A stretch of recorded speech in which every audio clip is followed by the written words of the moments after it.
बिल्कुल सही बोलिए, क्योंकि आपके पूरे तथ्य में आपको पुरानी सरकारों के हर तथ्य याद रहे, लेकिन 14 साल की सरकारों के अंदर जो 14 साल में जो सरकार ने किया वो एक भी तथ्य आपको याद नहीं रहा, क्योंकि उसमें आपकी मजबूरी हो सकती है, क्योंकि आपके समझ तो आ रहा था लेकिन आप समझ कर बोलना नहीं चाह रहे थे। कहीं मजबूरी होगी, उसके लिए मैं आपको बुरा नहीं कहता हूँ, क्योंकि कई बार आदमी मजबूरी के तहत ऐसा कह देता है। क्योंकि किसान आंदोलन हुआ, वो भी माओवादी थे, टेररिस्ट थे। छात्र आंदोलन करने गए, वो भी माओवादी और टेररिस्ट थे।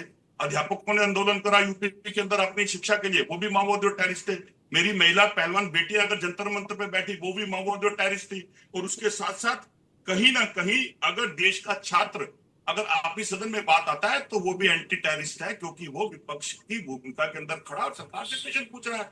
और कुछ लोगों को समझ में आने के बाद भी उनकी मजबूरी है कि वो सत्य नहीं कह सकते, क्योंकि 14 साल का जो वनवास राम जी ने काटा था, वो हिंदुस्तान की जनता आज इस 14 साल के टर्म पे वनवास ही काट रही है। वो राम जी का था, ये मोदी युग का है।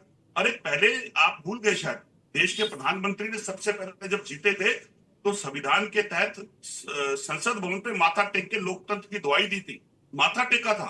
और लोकतंत्र को, संविधान को बड़ा किया था इस पार्टी के लिए कि विपक्ष प्रश्न खड़ा करता है, क्योंकि वो भी प्रश्न खड़ा करते थे। तो आज उस प्रश्न के ऊपर अगर एक सत्याग्रह, एक आंदोलन है और अनशन आंदोलन था, क्या सरकार का या बीजेपी का कोई नेता एक झूठ बोलने नहीं जा सकता था? इतनी हटता, इतनी हटता, इतना अहंकार। और उस अहंकार के लिए क्या आवाज? आपने सारे तथ्य दे दिए। अरे उस तथ्य में कोई 2 आदमी तो स्टूडेंट होंगे। चलो आपकी बात को मैं बड़ा कर देता हूं, तो आपको 145 करोड़ जनमानस में अगर 30% वोट मिलते हैं तो हिंदुस्तान तुम्हारा, और 65% वोट अगर विपक्ष के पास गया तो विपक्ष माओवादी और टेररिस्ट।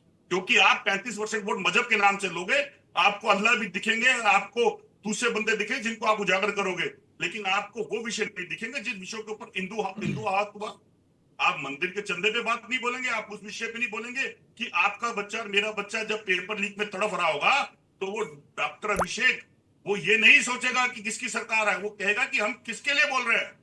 लोकतंत्र हमें ये सिखाता है कि हम अपनी बात को रखें, और शासन के अंदर शासन की सरकार को ये दायित्व बनता है कि अगर वो सही हो या गलत हो, पहले वार्तालाप करके उसको खत्म करा जाए और उस सिस्टम को टेबल पे लाया जाए, ना कि डंडे की चोट पे दबाया जाए।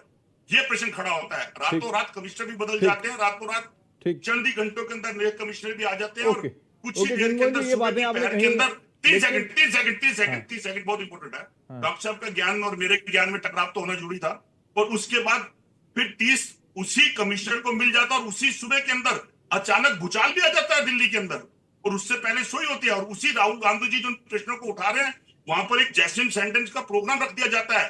देश का युवा वहां नहीं थिरकता, वो छात्रों की गूंज में खड़ा होकर आवाज सुनता है।